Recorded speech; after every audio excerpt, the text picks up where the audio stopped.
Simple perceptron কীভাবে train করাতে হয়। যদি আমাদের কোনো কোশ্চেনে দেওয়া থাকে, এটা সিম্পল পারসেপ্ট্রন দেওয়া, যেখানে একটাই নিউরন আছে, এখানে আমার হচ্ছে এই নিউরনে আমি দুইটা ইনপুট দিতে পারি আর একটা আউটপুট দিতে পারি, একদম সিম্পল একটা পারসেপ্ট্রন।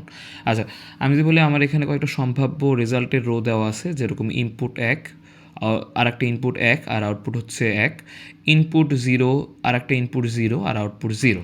সো এরকম একটা ট্রেন ডেটা আমাদের দেওয়া আছে আর আমাদের টেস্ট করাতে হবে। এখানে কী কী আরও দেওয়া আছে, এখানে আমার একটা ওয়েট দেওয়া আছে আয়ের জন্য, I1 এর জন্য ওয়েট 1 আর I2 এর জন্য ওয়েট 2, সাথে একটা বায়াসও দেওয়া আছে। সো প্রথম কাজ যে কোনো একটা ট্রেনের জন্য আমাদের তিনটা জিনিস করা লাগে। একটা হচ্ছে ফরওয়ার্ড প্রোপাগেশন, এরপর হচ্ছে একটা লস ক্যালকুলেশন করা, তারপর হচ্ছে ব্যাক প্রোপাগেশন। ফরওয়ার্ড প্রোপাগেশন কি, জাস্ট ইমিডিয়েট একটা মান বের করা, যা আমাদের এখনই আছে ওয়েটগুলো দিয়ে একটা ইমিডিয়েট মান বের করা।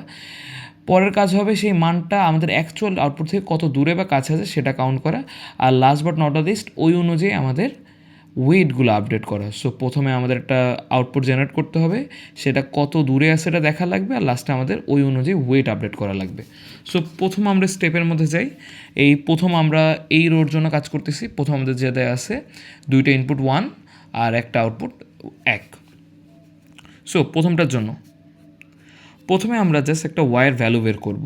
ওয়াই বলতে জাস্ট আমরা লিনিয়ার রিগ্রেশন চালাচ্ছি, I into omega 1, I2 into omega 2 আর প্লাস বায়াসের মান যদি দেওয়া থাকে আমরা যোগ করব, না থাকলে না।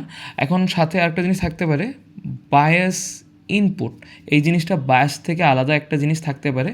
এটা যদি কখনো মান দেওয়া থাকে, নর্মালি এখানে 1 দেওয়া থাকে, যদি হয় আমরা জাস্ট সিম্পলি গুণ আকারে রাখবো, জাস্ট পাশে গুণ করে দিব, আর কিচ্ছু না। সো এইভাবে আমরা ওয়াই বের করলাম। ওয়াই বের করার পর যেটা আমাদের কাজ করা লাগবে, একটা অ্যাক্টিভেশন ফাংশন এটা দেওয়া লাগবে।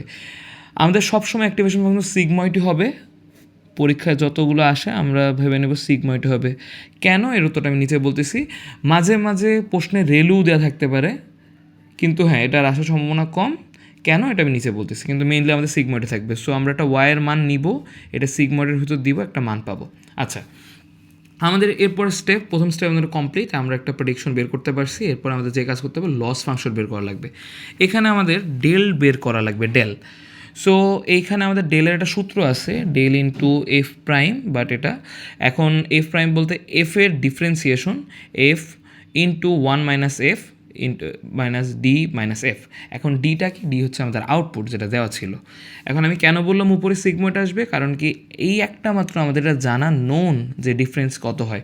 আমরা সিগময়েডের ক্ষেত্রেই জানি যে সিগময়েড যদি কোনো ফাংশন এফ হয়, এর ডিফারেন্সিয়েশন অবশ্যই হবে এফ ইন্টু 1 মাইনাস এফ। রেলুর সম্পর্কে আমাদের যেহেতু আপাতত জানা নেই, তো আমরা আশা করতেই পারি যে একমাত্র সিগময়টি মনে হয় আমাদের পরীক্ষায় আসতে পারে। সো হ্যাঁ, আমরা ডেলটা বের করব এখান থেকে এই সূত্রের মাধ্যমে। সো আমরা যেই এফটা এখানে পাইছি সেটা দিয়ে আমরা একটা ডেল বের করতে পারি।